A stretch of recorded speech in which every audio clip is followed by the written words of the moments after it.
Hi, welcome to another episode of the Healthy Living Resources telecast. Today we will be discussing strategies we can use when supporting a loved one who has diabetes and the communication approaches that can make a difference when helping someone with their diabetes management. So stay tuned.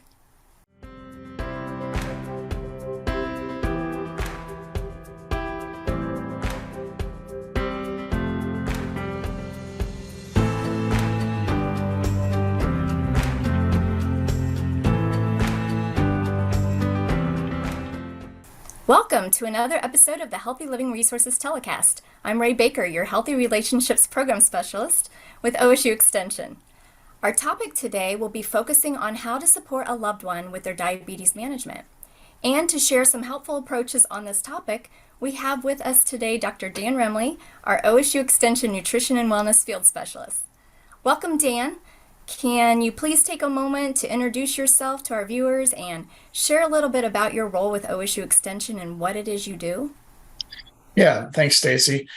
So I'm what they call a field specialist, and what I do is I do programs around the state that focus on diabetes education and food insecurity, and kind of getting into sustainability topics as well. So just a few personal notes about me. I have type 1 diabetes, so I've been living with this disease for I'd say about 30 years or so now. So, I kind of have that lived experience, and so can kind of come at this topic from the angle of my own personal experiences. Thank you, Dan. Thank you for being with us today. Dan and I have worked together 6 years. This is a needed topic that affects many families throughout Ohio, and I myself have my mom and my brother who have diabetes. So this is a topic that I experienced personally and I know will be beneficial to many of our viewers throughout Ohio. So Yeah, Dan, 1 in 10 Ohioans have diabetes, so it's pretty common. Yeah, 1 in 10. Yeah, so this will definitely benefit many of our viewers here today. So Dan, how do our relationships with our loved ones affect their diabetes management? And how do approaches on communication also affect diabetes management? Very good question. I have some slides I could show. We can kind of get into the topic of communication and relationships, but generally speaking, relationships are very important in the family unit and can have an impact in terms of the outcomes of diabetes, and can negatively impact things like blood sugars and some of the complications, because it's all related to stress. Stress is very detrimental, to things like our cardiovascular system, and as is diabetes. And so, you really want to make sure that you have good communication and good relationships so you don't have stress. So as I said, diabetes is really, really common in Ohio. It's really common across the nation. About 10% of the population lives with diabetes. Yeah, I'm sure if you're watching this broadcast, you know somebody in your family, or you have a loved one or somebody you care about who has diabetes, whether it's a parent, an aging parent, maybe a spouse, it could be a child, could be a grandparent, but the chances are you probably know somebody who lives with type 2 diabetes or even type 1 diabetes. There's a difference between the two. So kind of getting back to why is it important to have good communication or relationships in the family? Well, if you don't have, as I said earlier, if you don't have good relationships, that can lead to increased stress. And stress can have a lot of effects on the body. And if people that have a lot of stress and anxiety, they might not take care of themselves. And they might have high blood sugar, because when you're stressed, it does release hormones that can influence your blood sugar. And stress also leads to chronic problems like chronic anxiety and depression, and that can influence diabetes as well. So all these things compound the risk of complications of diabetes, and these include heart disease, stroke, those cardiovascular problems, but also diseases like kidney disease and blindness, neuropathy. So these are all long-term complications of diabetes, especially if diabetes is not managed well. So bottom line is that poor relationships lead to people that don't take care of themselves necessarily, don't manage their diabetes properly. That leads to high blood sugars. Stress can compound high blood sugars, and that leads to increased risk of complications, which affects people's quality of life. So another complication is amputations as well. So, we're talking about more morbidity and mortality. So if you have diabetes, you'll go to the doctor and you might learn about, you have to change your diet. You have to consume more fruits and vegetables, low sodium food.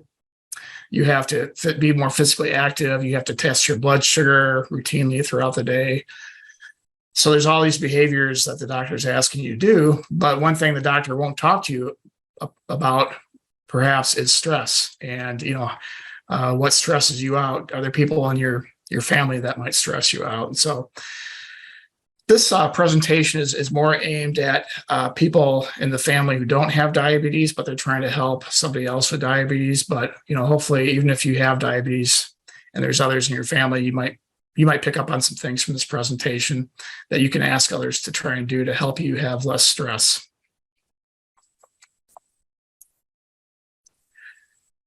So, Rae, I know you're kind of one of the healthy relationships experts, and so you can jump in if you have anything else to add here. But kind of the three pillars of healthy relationships are communication, cooperation, and then I would say in terms of chronic disease, or especially diabetes, sort of some mutual understanding of diabetes itself and how it should be managed. And so if there's people in the family who don't really understand diabetes or understand how it can or should be managed, that can create a lot of problems as well. So it's important that a person with diabetes be able to communicate their needs and their desires, their fears, and that type of thing. But it's also important for other family members to communicate these things as well in the diabetes management.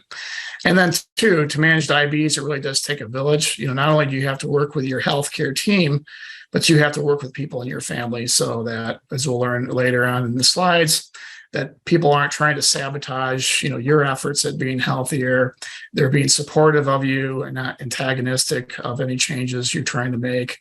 There's healthy foods around the house. People aren't trying to judge you or blame you and that type of thing. So these are all three very important pillars of healthy relationships that might want to think about as you're trying to work with somebody with diabetes. So these are some common feelings after diagnosis, and these feelings might somebody with diabetes who are just being diagnosed, they might experience these feelings, but it might be others in the family who might be also experiencing some of these feelings. And so grief is one of those feelings.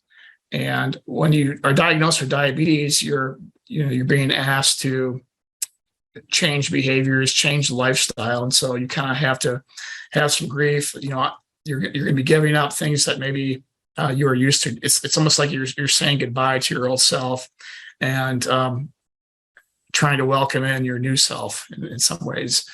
And so there's a lot of grief that goes along with that. Fear, being afraid of complications and how diabetes might affect your overall quality of life. If you get sick, if you have complications, that type of thing. And just being anxious about everything, being scared, being chronically stressed, being anxious, that leads to things like depression, being overwhelmed. Because with diabetes, there's a lot of behaviors that you need to think about, whether it be changing your diet or your physical activity or your medications. All those things sort of combined can be very overwhelming for people. So it's a lot to learn at one time. And not only is it stressful for a person with diabetes, but others in the family can feel overwhelmed too, trying to help that person. So these things, all these feelings really need to be recognized. So everyone in the family must recognize that diabetes management is very hard and behavior change is that hard. And, if you think back about behaviors that you've changed over the years, you may agree that this is true, right? I can think just personally, there's only about 2 or 3 behaviors that I've been able to successfully change maybe in the past 5 years or so. So behavior change is really, really hard for most people. Hey, Dan. Yeah.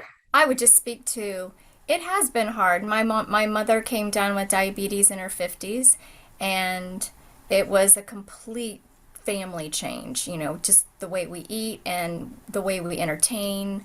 When we get together for our family celebrations, everything changed as far as the food that we put out and what's available, making sure that we're being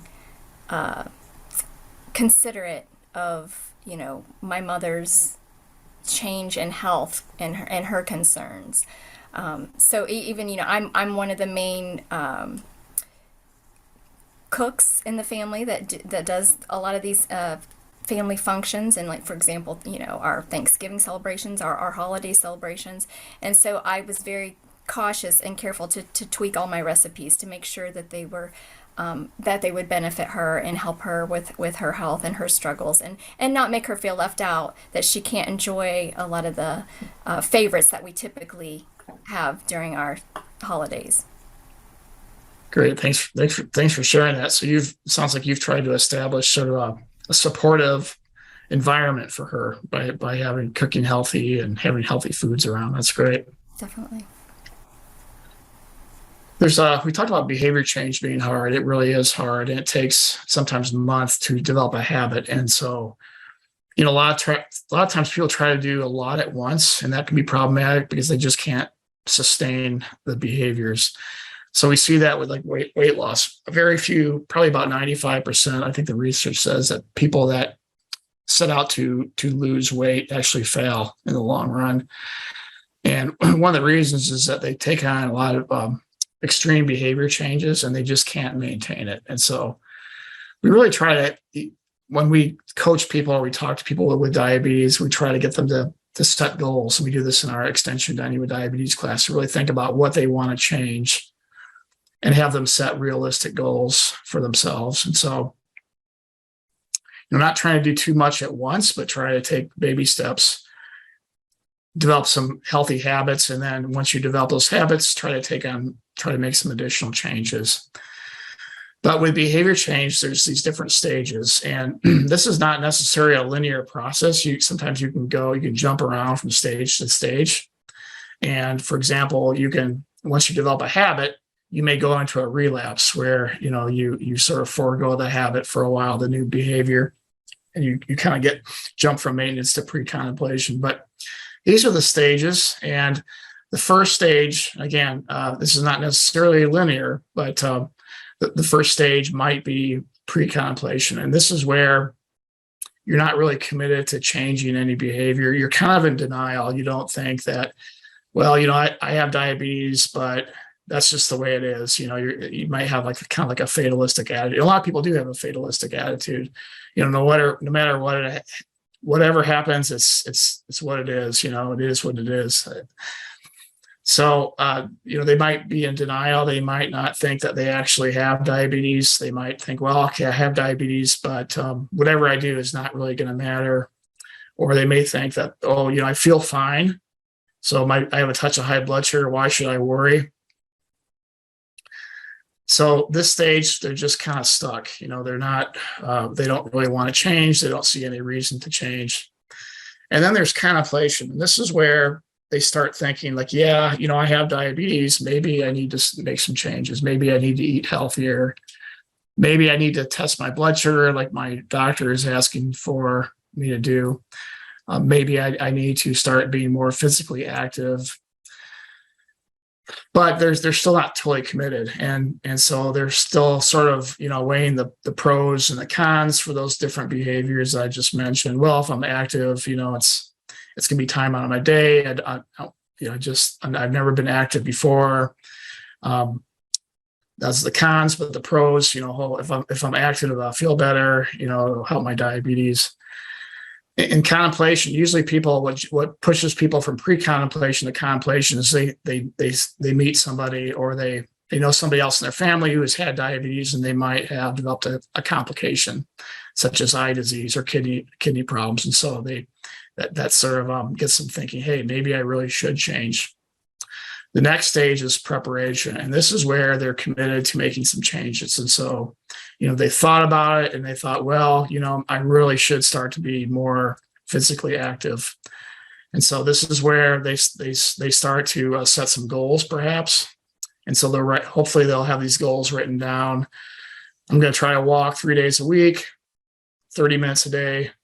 Hopefully they're specific goals, but this is when they start thinking about, they might be buying some shoes or other supplies to help support that behavior. They're reading about that behavior. The next stage is the action stage. And so it usually occurs like 3 months into the behavior. And so this is kind of just when they start to get going. And then the difference between action and maintenance is where at maintenance is more like 6 months out. So this is where their behavior is actually a habit. It takes about more than 6 months sometimes to develop a habit. So the maintenance is where, hey, you establish a habit, keep going, that type of thing. But as I said earlier, you can jump around. You might start walking and you've been walking for 6 months and you feel great and everything, but all of a sudden you have a setback. You get really busy, and so you jump back into contemplation. So what I'd like to talk about is that when you see a family member kind of going through these stages and maybe they kind of get in a rut and they don't want to change, and even though they have diabetes, they're not active or they're not eating healthy or they're not checking their blood sugar, there are some strategies that you can kind of help them get out of that rut. But the one thing that we don't want to do is nag. And we see this a lot in our Dining with Diabetes classes that we teach in Extension, where we have one spouse kind of nagging the other spouse about their behaviors. And what happens when you nag, you create resistance. Sometimes either the person will get really defensive, they can rebel, and it also leads to a lot of stress too, which we talked about earlier, can be really detrimental to blood sugars, to overall health. But people can use I statements. So I am worried about your diabetes. I care about you. Worry what might happen if you don't test your blood sugar. And then you can also ask some questions that start with how, what, who, why, where, and when. And this kind of gets at, when you ask these questions, this allows the other person to speak and to talk. And it's also a way for them to think about maybe what's important in their life, so that it gets them to realize what their internal motivations might be to change. Hey, I really want to see my grandkids graduate, or I want to see my kids graduate from high school or college. And so then they think, well, maybe I should start taking care of myself so I can see these events. So I statements are important because that you're talking about yourself. You're not blaming. People won't get defensive. They'll start listening. A lot of times when you say you need to do this, you need to do that, people get defensive and they don't really listen to, what you're saying. They listen to the emotions. And so that's why those I statements are important. And then the open-ended what, who, what, why, that gets them thinking about their own internal motivations. And so these are some tips, not tricks, but tips that you can use, if you have a loved one with diabetes and they're kind of in a rut. So, if you use these statements and somebody starts a dialogue, maybe a loved one starts a dialogue about changing, they may talk about making some changes. This is that contemplation stage where they're thinking about it. They're kind of weighing the pros versus the cons of those behaviors. And so, the important thing here is to be supportive and to talk to people and make the behavior change more appealing. So, for example, if with diabetes, you can talk about, hey, I'll help you find some healthier desserts options. And then active listening and repeating what people say. I hear that you're sad and that you have to cut back on sweets. How can I help you? So it's just listening to some of their concerns and being very, very non-judgmental. And asking those open questions. We saw that in the pre-contemplation stage. So how are you feeling about what the doctor told you? What are you thinking now? How can I help you? These are all strategies to help those contemplators kind of move into those next stages. And then people in preparations, as I said, the goal setting is very important here. So this is when they're ready to go. They've decided, I really should start exercising more, or I should start eating healthier. I should start checking my blood sugar. So what you can do as a family member is help them set those specific goals. And if you're not familiar with goal setting, there's something called SMART goals: specific, measurable, attainable, realistic, and timely. And so with goal setting, you want to make sure you say exactly, what you set out to do. Exactly, be very specific with your goal. It should be time bound, a weekly goal. So it's not just walking more. That's very generic and general. That's hard to measure and know if you're successful, right? So a smart goal would be, I'm going to walk 3 days a week for 20 minutes a day. It's very specific. You can measure that. It's also important to find that they find somebody that can serve as a coach or a partner. And this is somebody they trust. They know that this other person will cheer them on, won't be judgmental. That might not be a family member too, by the way. It might be somebody outside their family. But family members can set similar goals as well. So if a person with diabetes has decided to start a physical activity routine, then those other family members can support that person too. And they can set similar goals so they can all walk together. So when a person starts a behavior change, so say they're testing their blood sugar more often, or they're counting carbohydrates, it's important too that you be supportive and not and try not to be judgmental. And so, for example, if there's a week or a couple days that go by where they're not physically active and they said they were going to be, don't call them out on that. And, unless you're like that coach, that supportive person. But generally speaking, it's not good to, when they're in that, they're just starting out, to be the cheerleader, but don't be the coach that's yelling at them. The same thing with maintenance. When they've formed that habit, you continue to encourage and support them, and try to ensure a supportive environment. So Stacy or Rae, you said that you were working with your mom and you were helping her cook healthier meals too. And so that's one way that you're ensuring a more supportive environment to help her stay healthy. So relapse is, again, sometimes they may have they've developed this really healthy habit and then they just quit. And it's something, and this happens with life, right? Things, we get busy sometimes. And so we might not maintain that behavior during a week or two. And again, try not to be judgmental, because that can just create more resistance, more stress. But use those I statements. Oh, I understand it's hard to keep up these changes. What can I do to help you start up again? Would be an example of an I statement. But that's also very, very important as well, is that kind of use those same strategies in the contemplation and relapse stages, if they do have those, if they relapse to one of those earlier stages of behavior change. We've seen situations too where other families try to sabotage the person with diabetes. So maybe there's a person who's buying unhealthier foods and just buying junk food and not being very supportive that way. And that can be a difficult situation. In that case, the person with diabetes really needs to be assertive. And hopefully there's other family members that are assertive as well. So kind of gets back at, you can lead the horse to water, but you can't make the horse drink, right? And so you lead the horse to water by using those I statements, those open-ended questions that we talked about. I mean, the change has to come from the person. Other people, you can't make the person change. And that's frustrating for some people. We have those emotions, we're afraid and we're anxious and we're wondering what happens if our loved one dies or gets really sick and can't work anymore. I mean, this would affect people in the families. And so, you want to take that horse by the reins and make the horse drink, but you just can't.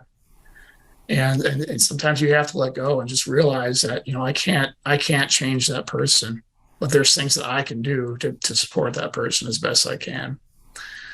And so that's really, I think that analogy of the horse and the water is one of the best analogies I can think of for helping a person with diabetes in the family. Yeah, I've definitely been through these with my mother and my brother. As I said before, my mother was diagnosed with diabetes in her 50s, and my brother in his 20s during, it was believed to be trauma-induced diabetes during a motorcycle accident. So as you've been speaking here, I've seen all these different stages and of change that our family has gone through, and relapse with both my brother and my mother. So I can definitely relate, as I'm sure most our viewers are relating with their own personal stories as they've gone through. Hmm. Yeah, it's I think too, we kind of touched a little bit about misunderstanding of diabetes too. There's some the problem that I've experienced in the past is people not understanding that, I can have sweets. So I remember in my office, my old office, I'd have a secretary that would always get mad at me, if I reached in the sweet bowl that was on the desk, she kind of gave me a hard time, and it was kind of stressful. But I would explain to her, I said, I exercised, I ran this morning, I took insulin, my blood sugar is good. And so sometimes it's better if you can communicate your needs, and hopefully that person can understand.